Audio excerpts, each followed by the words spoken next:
Bonjour à toutes et à tous. Je vous invite à prier. Dieu, notre Père céleste, toi qui sais toutes choses et qui nous aimes d'un amour sans pareil, nous te demandons de nous nourrir de ta parole.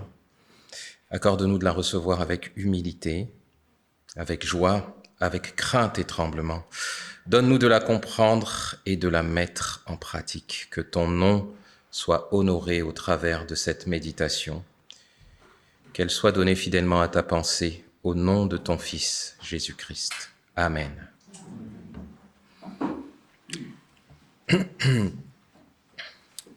Alors, nous avons entamé depuis plusieurs semaines une série de prédications sur le livre de la Bible intitulé « La lettre de Paul aux Philippiens ». La prédication de ce jour, c'est la 6e dans cette série et elle sera basée sur le texte de la lettre aux Philippiens au chapitre 3, versets 1 à 12. Si vous n'avez pas eu l'occasion d'écouter les messages précédents, je vous encourage à le faire. Pour ceux qui fréquentent régulièrement cette assemblée, je pense que vous avez sûrement accès au groupe WhatsApp où ces messages sont rendus accessibles. Avant de se plonger dans le texte toujours, je vous invite à considérer que ce livre de la Bible a été écrit par l'apôtre Paul, c'était aux environs de l'an 49 de notre ère, et ses premiers destinataires, donc, comme dit le titre de ce livre, c'était les membres d'une communauté chrétienne qui résidait à Philippe, en Macédoine. Et c'est sur l'ordre du Saint-Esprit que Paul se rend à Philippe, et après avoir proclamé l'évangile de Jésus-Christ à ses habitants, il a fondé une église sur place avec l'aide puissante de Dieu. Après avoir quitté Philippe et continué son parcours missionnaire, Paul finit par être mis en prison à Rome. Et c'est de là qu'il écrit cette lettre, car il a reçu en fait la visite d'un certain Épaphrodite, qui était envoyé par l'église de Philippe pour subvenir aux besoins de Paul, et puis aussi pour lui transmettre des nouvelles de la part des membres de l'église. Donc en réponse à cette attention et à ce qu'il a entendu à leur sujet, Paul écrit cette lettre qu'il charge Épaphrodite de leur remettre dès qu'il sera de retour à Philippe. Et la lettre contient donc des remerciements, des prières, des encouragements, des avertissements, des promesses que l'apôtre adresse à ses frères bien-aimés. Et avec un thème qui revient régulièrement, celui de la joie, on appelle souvent ce livre l'épître de la joie. Il est donc important de se rappeler que ce que Paul écrit dans cette lettre, il écrit sur ce thème alors qu'il se trouve dans une situation qui est humainement difficile, puisqu'il est emprisonné. Et c'est tout l'intérêt en fait de cette méditation pour nous ce matin, pour tous les croyants aujourd'hui, parce qu'il s'agit d'être instruit sur la joie malgré les difficultés du quotidien. D'une manière générale, ce livre nous en instruit. Et dans la continuité des chapitres 1 et 2, Paul va adresser les besoins des Philippiens et aussi des croyants actuels en répondant à la question suivante, qui est aussi le titre de cette prédication. Paul va répondre à la question suivante. Sur quoi doit reposer notre sécurité éternelle? Sur quoi doit reposer notre sécurité éternelle? Alors, je vous invite à ouvrir l'Écriture, Philippiens chapitre 3. On va lire du verset 1 au verset 12.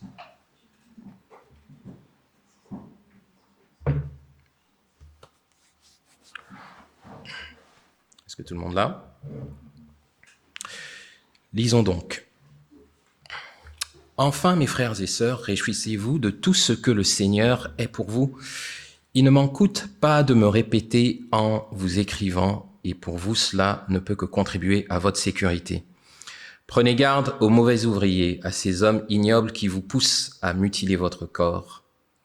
En réalité, c'est nous qui sommes circoncis de la vraie circoncision, puisque nous rendons un culte à Dieu par son esprit et que nous mettons toute notre fierté en Jésus-Christ, au lieu de placer notre confiance dans ce que l'homme produit par lui-même. Et pourtant, je pourrais, moi aussi, placer ma confiance dans ce qui vient de l'homme. Si quelqu'un croit pouvoir se confier en ce qui vient de l'homme, je le puis davantage. J'ai été circoncis le 8e jour, je suis israélite de naissance, de la tribu de Benjamin, de pur sang hébreu. Pour ce qui concerne le respect de la loi, je faisais partie des pharisiens. Quant à mon zèle, il m'a conduit à persécuter l'Église. Face aux exigences de la loi, j'étais sans reproche. Toutes ces choses constituaient à mes yeux un gain, mais à cause de Christ, je les considère désormais comme une perte. Oui, je considère toute chose comme une perte à cause de ce bien suprême, la connaissance de Jésus-Christ mon Seigneur. À cause de lui, j'ai accepté de perdre tout cela. Oui, je le considère comme bon à être mis au rebut, afin de gagner Christ. Mon désir est d'être trouvé en lui, non pas avec une justice que j'aurais moi-même acquise en obéissant à la loi, mais avec la justice qui vient de la foi en Christ et que Dieu accorde à ceux qui croient. C'est ainsi que je pourrais connaître Christ, c'est-à-dire expérimenter la puissance de sa résurrection et avoir part à ses souffrances en devenant semblable à lui dans sa mort, afin de parvenir, quoi qu'il arrive, à la résurrection. Non, certes, je ne suis pas encore parvenu au but, je n'ai pas atteint la perfection, mais je continue à courir pour tâcher de saisir le prix, car Jésus-Christ s'est saisi de moi. Amen. Sur quoi doit reposer notre sécurité éternelle? Alors, on vient de parler de la joie, on vient de parler de ressembler à Jésus. Alors finalement, pourquoi ce titre? Que signifie-t-il? Je pense que c'est par là qu'il faut commencer.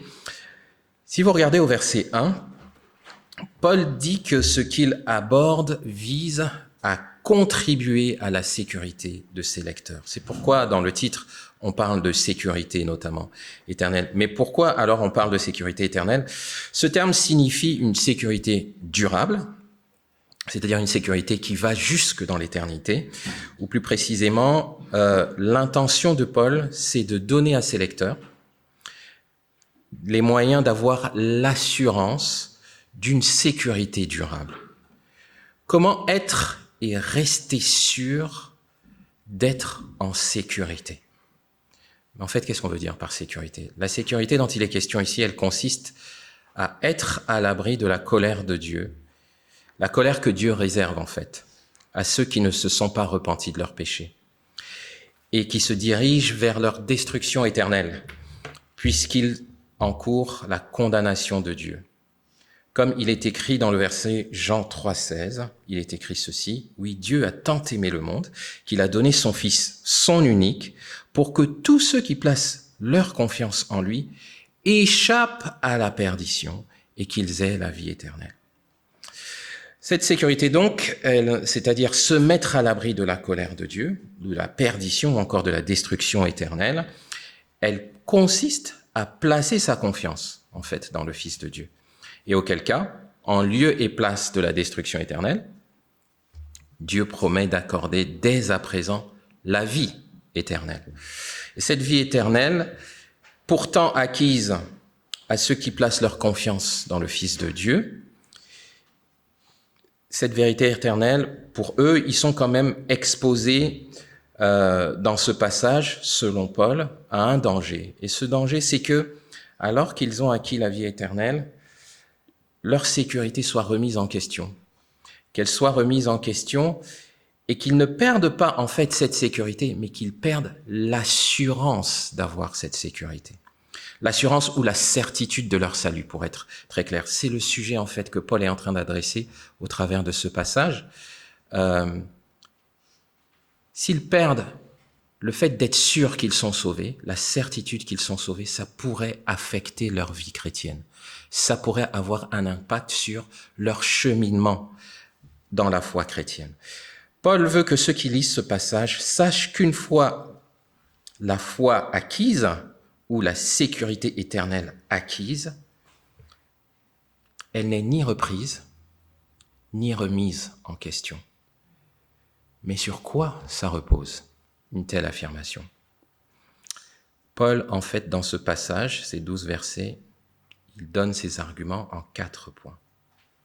Il va les donner par une exhortation, ensuite par son témoignage, le témoignage de sa vie passée, et puis ensuite il va en parler en mentionnant le but de sa vie nouvelle, et enfin il va parler de ce qu'est sa quête quotidienne. Alors regardons dans un premier temps du verset 1 au verset 3 ce que Paul dit par une exhortation. On lit du verset 1 au verset 3 très rapidement, si on y revient. Enfin, mes frères et sœurs, réjouissez-vous de tout ce que le Seigneur est pour vous. Il ne m'en coûte pas de me répéter en vous écrivant, et pour vous, cela ne peut que contribuer à votre sécurité. Prenez garde aux mauvais ouvriers, aux hommes ignobles qui vous poussent à mutiler votre corps. En réalité, c'est nous qui sommes circoncis de la vraie circoncision, puisque nous rendons un culte à Dieu par son esprit et que nous mettons notre fierté en Christ au lieu de placer notre confiance dans ce que l'homme produit par lui-même. En fait, si on devait résumer l'exhortation de Paul dans ce verset, qui contient à la fois un encouragement et un avertissement, on pourrait résumer ça comme ceci. La sécurité éternelle est confirmée par la joie dans le Seigneur et non par les rites extérieurs. La sécurité éternelle est confirmée par la joie dans le Seigneur et non par les rites extérieurs.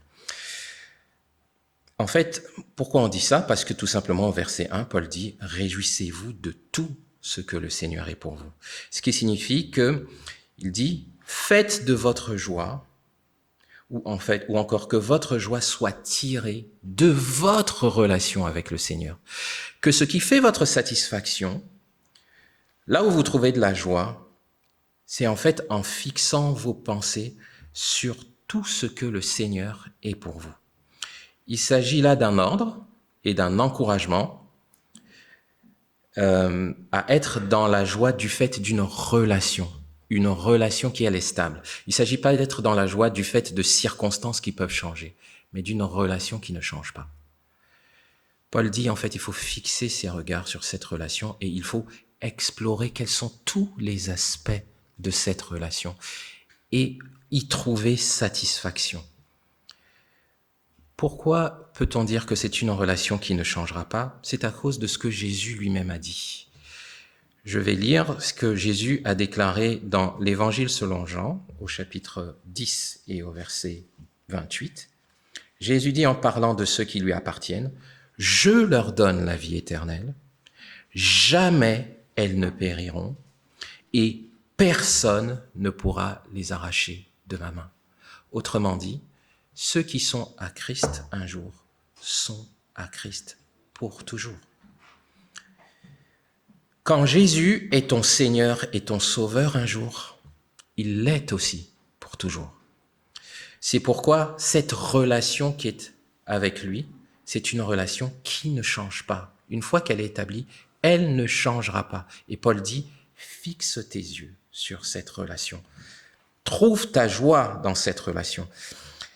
Les croyants ont l'ordre de s'en souvenir et plus encore, il leur est dit de se réjouir de tout ce que le Seigneur est pour vous. En faisant cela, en fait, on peut réaliser que notre sécurité est éternelle parce qu'elle se repose sur une relation éternelle. Une application donc de ce qu'on peut faire pour avoir l'assurance de notre sécurité éternelle ou pour que notre sécurité, cette assurance grandisse, c'est qu'on peut méditer sur tous les aspects de cette relation. Et j'aimerais vous donner quelques exemples.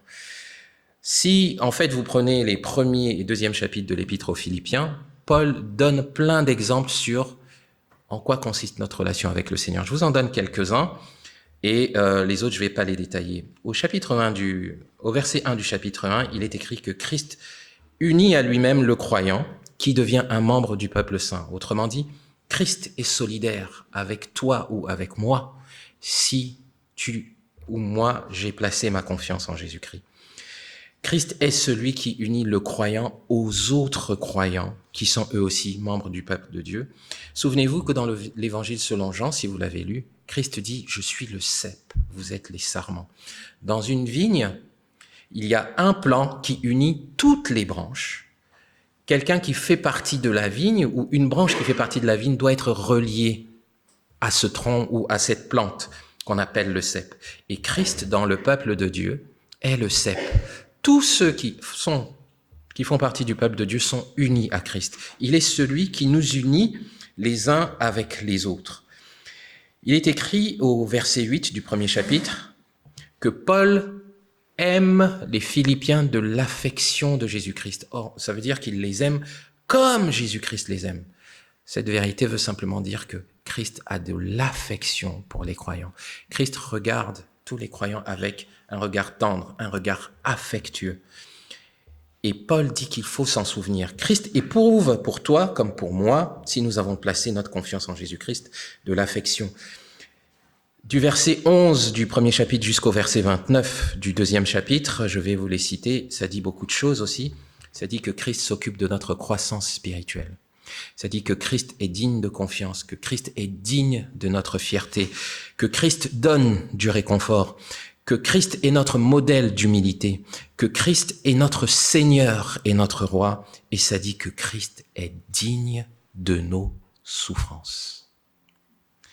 Tous ces aspects sont mentionnés du chapitre 1 jusqu'au chapitre 2, et nous sommes invités à méditer cela. Paul déclare que si nous y réfléchissons, si on prend tout ça au sérieux, c'est de là que nous allons tirer une joie qui ne dépend pas des circonstances, mais qui est fondée sur une relation stable avec Jésus. Et de cela sera produit l'assurance d'une sécurité éternelle.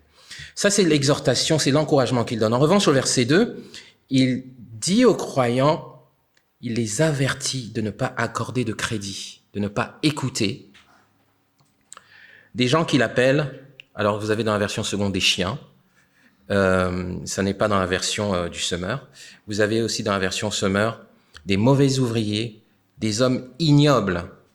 Et il dit qu'il ne faut pas les écouter parce qu'ils veulent faire croire que le sacrifice de Christ à la croix n'est pas suffisant pour assurer la sécurité éternelle. C'est tout à fait le point parce que, en fait, lorsqu'il parle de mutiler votre corps, en fait, il y avait des hommes, alors que Paul allait évangéliser dans les églises, il y avait des hommes, leur spécialité, c'était de passer après Paul pour remettre en question ce que Paul avait prêché. Paul prêchait constamment que il suffit de croire au Sauveur, il suffit de croire au sacrifice de Jésus-Christ pour être sauvé. Jésus-Christ a donné sa vie pour les péchés des hommes, il suffit de placer sa confiance en lui pour être sauvé. Puis il y a des gens qui passaient derrière lui en disant non, le sacrifice à la croix de Jésus-Christ, c'est pas suffisant. Il faut que vous soyez comme les Juifs de naissance, que vous soyez circoncis. C'est de ça qu'il parle lorsqu'il parle de mutiler votre corps. Autrement dit, il fallait rajouter pour ces hommes-là. Paul dit, tous ceux qui prêchent ainsi sont des chiens, des mauvais ouvriers, des hommes ignobles. Vous remarquerez que dans le Nouveau Testament, comme dans d'autres parties de la Bible, en général, on associe à chiens et mauvais ouvriers les gens qui ne comprennent pas les choses saintes. Et c'est tout le point. Ce sont des faux enseignants qui viennent rajouter à la simplicité de l'évangile. Ils viennent compliquer l'évangile au point qu'ils sèment le trouble dans le cœur des gens. Du coup, ceux qui ne sont pas juifs de naissance pensent qu'il leur manque quelque chose et ils ne sont pas tout à fait certains d'être sauvés et ça perturbe leur croissance spirituelle. Et c'est un vrai danger. Non pas qu'ils vont perdre leur salut, mais ils vont pas bien grandir dans la foi s'ils n'ont pas l'assurance de leur salut.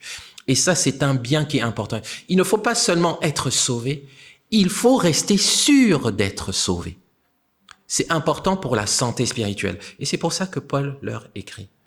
Et il leur dit, attention, focalisez-vous sur votre relation avec Jésus et surtout, n'écoutez pas les faux enseignants qui vous disent que vous avez besoin de rituels extérieurs.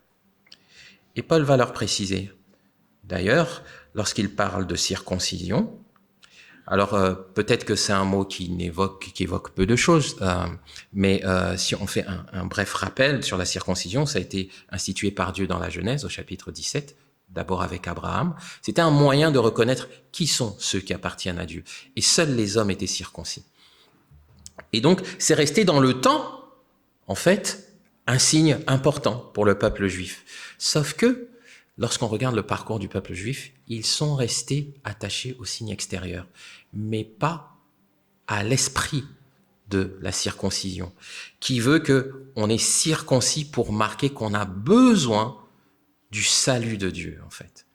Et depuis l'Ancien Testament, déjà, on disait que c'est pas la circoncision physique qu'il faut. Il faut la circoncision du cœur. Donc, les Juifs de l'époque restaient attachés à ce qui, pour eux, faisait leur identité comme peuple de Dieu, une identité extérieure, alors que depuis l'Ancien Testament, on disait que la vraie identité du peuple de Dieu, c'est lorsqu'on est circoncis du cœur. Et c'est pourquoi Paul dit à ses lecteurs, ainsi qu'aux croyants d'aujourd'hui, c'est nous qui sommes la vraie circoncision. Parce que la vraie circoncision, c'est la transformation du cœur qui s'opère par la puissance du Saint-Esprit. Voilà pourquoi Paul dit, la vraie circoncision, c'est nous qui rendons à Dieu un culte par l'Esprit. Alors, le Seigneur Jésus, si pour ceux qui ont lu l'Évangile selon Jean, a eu une conversation avec une dame ou une Samaritaine qui lui parlait des conflits qu'il y avait entre les Samaritains et les Juifs. Elle dit, les Juifs disent, c'est ici, pour vous les Juifs, il faut aller adorer à Jérusalem, pour nous, il faut aller adorer à telle montagne. Et Jésus de lui répondre, l'heure vient, et elle est déjà venue, où les vrais adorateurs adoreront le Père en esprit et en vérité, ou encore par l'esprit et en vérité. C'est un peu la même chose, ce à quoi Paul fait référence ici. Ce qui peut être perturbant, c'est qu'il est écrit que nous rendons un culte à Dieu par son esprit. Autrement dit, le culte qu'on rend à Dieu, c'est plus un culte avec des rituels, avec des choses matérielles, mais c'est un culte qui est spirituel par la puissance du Saint-Esprit. Le Saint-Esprit nous rend capables de rendre un culte à Dieu, non plus avec des rites extérieurs, mais par le cœur, par l'être intérieur. Et c'est ce qui fait la différence avec ces autres soi-disant circoncis qui disaient aux Philippiens qu'ils avaient besoin d'être circoncis physiquement. Et ce n'est pas tout. Paul dit que ce qui fait la différence, c'est non seulement qu'on rend un culte spirituel, mais on ne se vante pas de ce qu'on accomplit soi-même, nos propres œuvres. On se vante de ce que Christ a lui-même accompli. Ça fait toute la différence.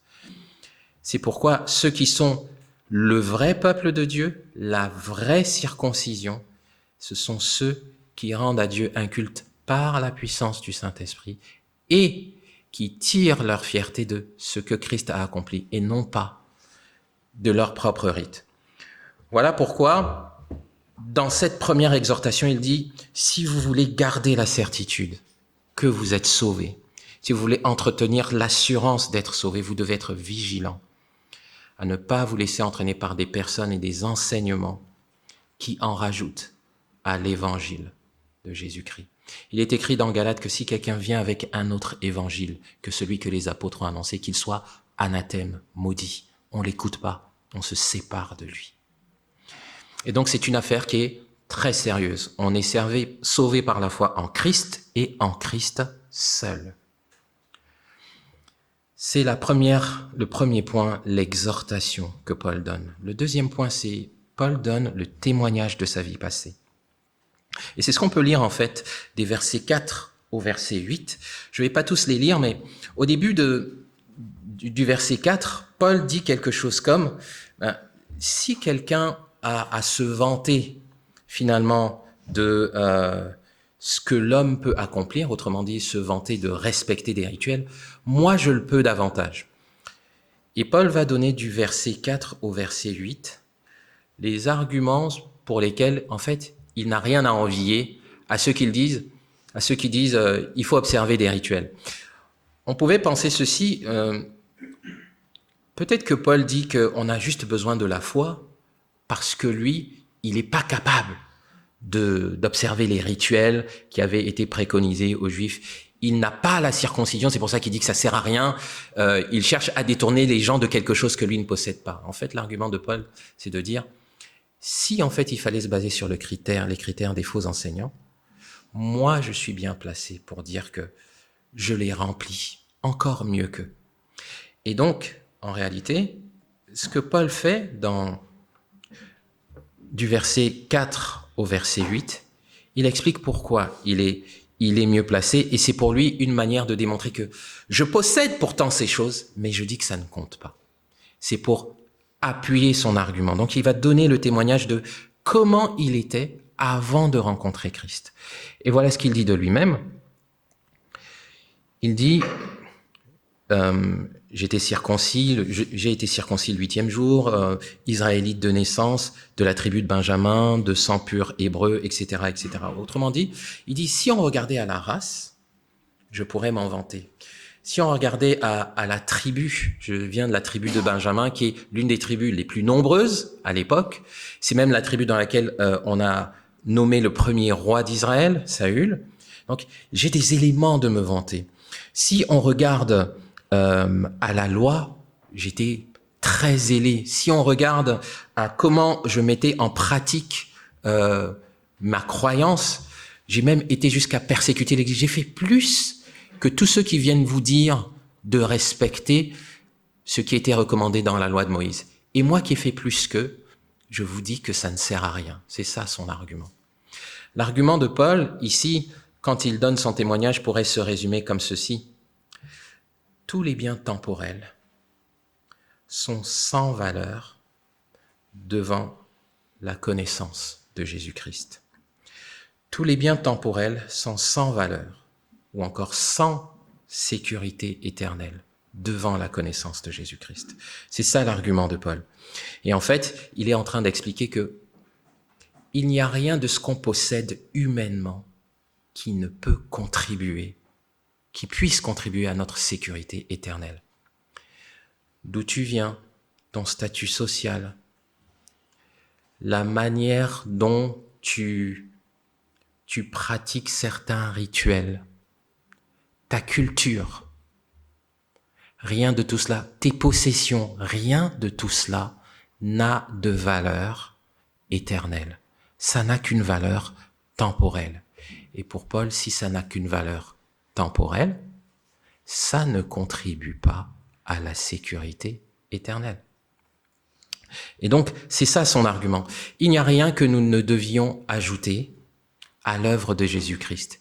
Et en particulier, on pourrait être tenté de dire, oui, bon d'accord, il n'y a pas la circoncision, mais c'est quand même important de faire ci, de faire ça, parce que sans ça, on peut pas être sauvé. C'est peut-être important de respecter le jour du sabbat, sinon peut-être que il n'y a rien de tout ça qui sauve. Rien de tout ça. La seule chose qui sauve, c'est l'œuvre que Jésus-Christ a accomplie à la croix. Le respect de la loi ne sauve pas. Paul a essayé. C'est l'accomplissement de la loi par Jésus, le fait de placer sa foi dans ce que Jésus a fait en accomplissant la loi qui sauve. Rien d'autre ne sauve. Et donc son argument se résume bien comme ça. Tous les biens temporels, qu'ils soient matériels, culturels, intellectuels ou autres encore, que sais-je encore, n'ont aucune valeur. Ils n'offrent aucune sécurité éternelle devant la connaissance de Christ. Et donc, l'exhortation pour nous ici, ou du moins ce que nous apporte le témoignage de la vie passée de Paul, c'est que nous devons réfléchir à qu'est-ce que nous mettons en plus dans notre relation ou notre culte à Dieu. Est-ce qu'il est fondé sur la seule foi en Jésus-Christ, ou alors on rajoute un petit peu de ci, un petit peu de ça, on essaie d'aider un petit peu Jésus-Christ à nous sauver. Si tu fais cela, en fait, tu es en train de nuire à ton assurance du salut. Tu es en train de nuire, tu ne vas pas expérimenter cette joie dont Paul parle. Retenons ceci. Les biens temporels n'offrent aucune sécurité éternelle.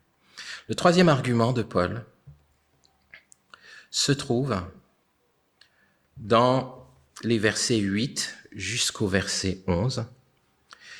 Et le troisième argument de Paul, c'est il nous invite à regarder quel est le but ultime de sa vie nouvelle. Paul, pour ceux qui n'ont pas lu le livre des Actes, était fervent, comme on l'a dit, dans le judaïsme.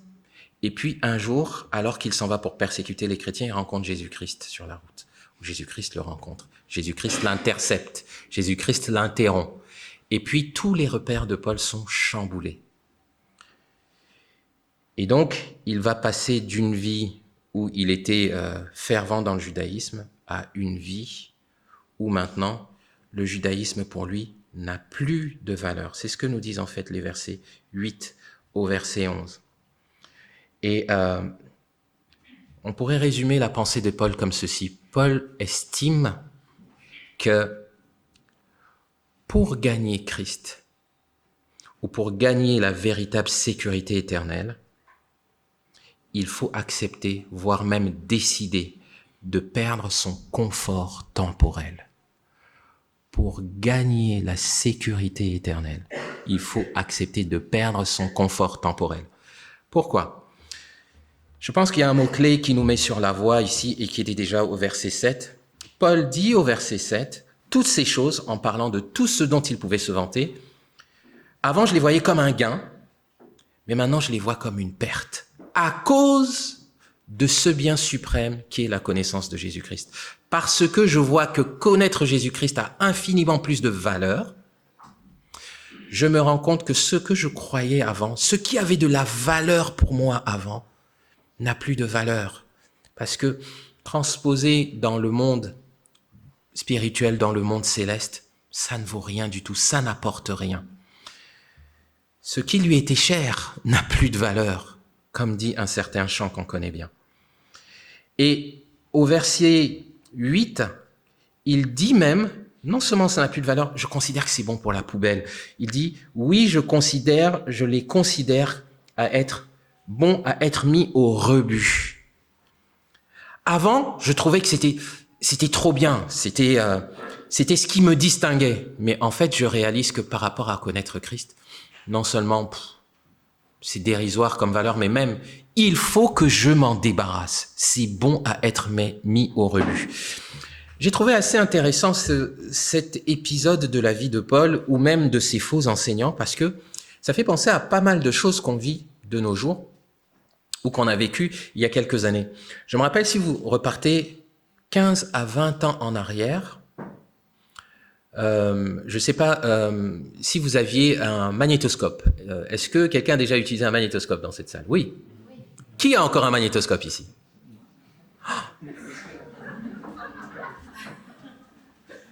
Qui utilise encore son magnétoscope aujourd'hui ? Ah, il n'en reste plus qu'une. Pourtant, qui a déjà eu un magnétoscope ici ? Il y a plus de nous. Pourquoi on n'a plus de magnétoscope ? Parce que ça ne sert plus à rien. La plupart du temps, ça ne sert plus à rien. Il y a autre chose qui a remplacé le magnétoscope et qui a rendu le magnétoscope sans valeur. Pourquoi ? C'est quoi ? C'est que, par exemple, si vous aviez envie de louer un film à l'époque, vous alliez au vidéoclub, vous alliez chercher le film, ou alors même le DVD, si vous aviez un lecteur DVD, vous alliez regarder chez vous, et puis ensuite vous le rameniez. Mais depuis qu'on a fait des progrès avec Internet, qu'il y a des fournisseurs de contenu comme, on connaît bien, Netflix, Amazon, Disney+, ainsi de suite, eh ben, en fait, on a tout à portée de main. Les vidéoclubs ont fait faillite. C'est devenu obsolète. Les magnétoscopes sont devenus obsolètes parce que c'est autre chose qui est rentré en vigueur. C'est exactement la même chose qu'avec la Nouvelle Alliance. La Nouvelle Alliance a rendu obsolète l'Ancienne Alliance. Ce qui servait dans l'Ancienne Alliance est devenu obsolète. Ça sert plus à rien de garder tout ça. Faut mettre ça au rebut. Ton magnétoscope spirituel, tu jettes. Ça sert plus à rien. Tu as maintenant accès. Tu n'as plus besoin d'aller à Jérusalem pour louer le Seigneur. Tu peux louer le Seigneur dans ton cœur, par la puissance de l'Esprit. Il n'y a plus besoin d'aller au vidéoclub, il n'y a plus besoin d'aller à Jérusalem. Le Seigneur est venu jusqu'à nous. C'est exactement le même parallèle. C'est pareil même avec, si vous regardez, les banques, etc. La technologie a changé les choses d'une manière qui est très semblable à ce que le Seigneur a opéré dans le monde spirituel. Et puis, vous avez des gens qui disent « Ah non, non, non, non, non, il faut continuer d'aller au vidéoclub, il faut garder vos magnétoscopes. » Et il en reste toujours quelques-uns comme ça, qui veulent pas du changement, qui gardent leur magnétoscope. À qui la modernité ne convient pas. C'est un peu ce qui se passe. Et en particulier, ici, les judaïsants, comme on les appelle, leur problème, c'est que ça redéfinit qui ils sont. Ils se disent, s'il n'y a plus la loi, ben nous, on sert à quoi? Parce qu'au départ, ils pensaient que rien ne pouvait se faire sans eux. Mais je nous invite à méditer ce qui est écrit dans l'Épître aux Romains, où l'apôtre Paul, toujours lui, explique qui est le véritable peuple juif. Qui est le vrai juif? Le vrai juif, dans l'Épître aux Romains, c'est celui qui est circoncis de cœur. Pendant un temps, le vrai juif, c'était celui qui était circoncis seulement de l'extérieur. Mais le but de Dieu, ça a toujours été que son peuple, le vrai peuple juif, soit le peuple de ceux qui sont circoncis de cœur. Dans ce peuple-là, il y a les anciens juifs et les anciens non-juifs. Et ils sont tous circoncis de cœur. Je vous invite à lire l'évangile, plutôt l'épître de Paul aux Romains, où il en parle. Retenons donc ceci. Il faut, pour gagner la connaissance de Christ, selon Paul, il faut accepter de perdre son confort temporel. Pourquoi confort? C'est exactement l'exemple du peuple juif. Il y avait une forme de confort. C'est par eux qu'est venu le salut. Mais même ceux à qui a été annoncé l'évangile en premier devaient renoncer aux prescriptions de la loi de l'ancienne alliance pour embrasser la forme qu'elles ont prise sous la nouvelle alliance. Ils devaient accepter ce changement. Et Paul, donc, en acceptant ça, il acceptait de ne plus être le plus distingué de ceux qui obéissent à l'ancienne loi, ou du moins de ceux qui obéissent à l'ancienne alliance. Il devait accepter ce changement de statut. Il était très brillant, probablement promis un bel avenir, mais il s'est rendu compte que connaître Christ, c'est bien plus que tout ça. Et il dit, j'ai accepté de souffrir, de perdre ces choses pour connaître Christ. Et donc, c'est ça la troisième piste sur laquelle il nous met sur quoi doit reposer notre sécurité éternelle. Il faut, pour cultiver l'assurance de sa sécurité éternelle, accepter de perdre son confort temporel. Parfois, perdre le confort temporel, ça peut vraiment vouloir dire perdre un certain confort social. Ça peut vouloir dire perdre des amis. Ça peut vouloir dire parfois perdre des membres de sa famille, son travail. Ça arrivait aux gens, par exemple, d'Éphèse, où certains perdaient leur travail parce que ils n'adoraient plus Diane, qui était ou Artémis, qui était la divinité à Éphèse. Or, il y avait un réseau de professionnels. Si tu n'adorais pas Diane, on te donnait pas de business. Mais pour la connaissance de Jésus-Christ, c'est la connaissance de Jésus-Christ qui pesait plus. Et nous, les croyants aujourd'hui, nous sommes confrontés à ça. Notre application à nous, c'est qu'est-ce que nous devons accepter de perdre pour gagner Christ, comme Paul souhaitait gagner Christ.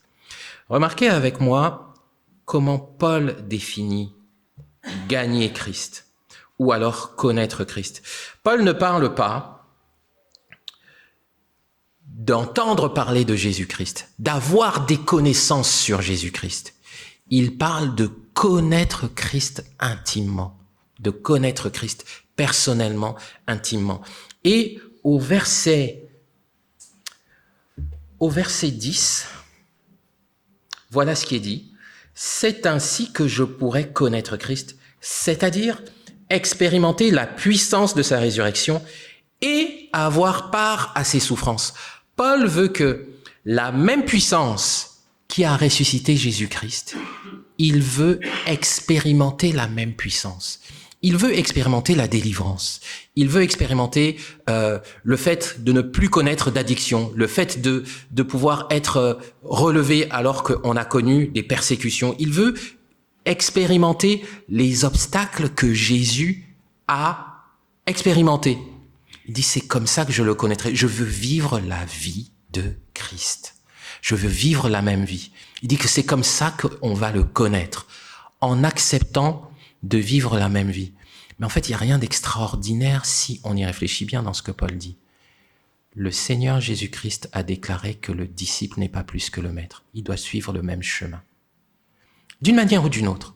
C'est-à-dire que de la même manière que Christ a été rejeté, le vrai disciple de Jésus-Christ va connaître d'une manière ou d'une autre le rejet, la souffrance. Paul aspire même à connaître la souffrance. Souvent, nous, soyons, je ne sais pas si vous êtes d'accord avec moi, je ne vais pas dire soyons honnêtes, mais ce qui nous fait rêver quand on dit je veux être disciple de Jésus-Christ, on veut bien expérimenter la puissance, on veut expérimenter même la connaissance, la sagesse. Mais combien disent Seigneur, je veux expérimenter ta souffrance? Paul dit moi, je veux expérimenter la souffrance.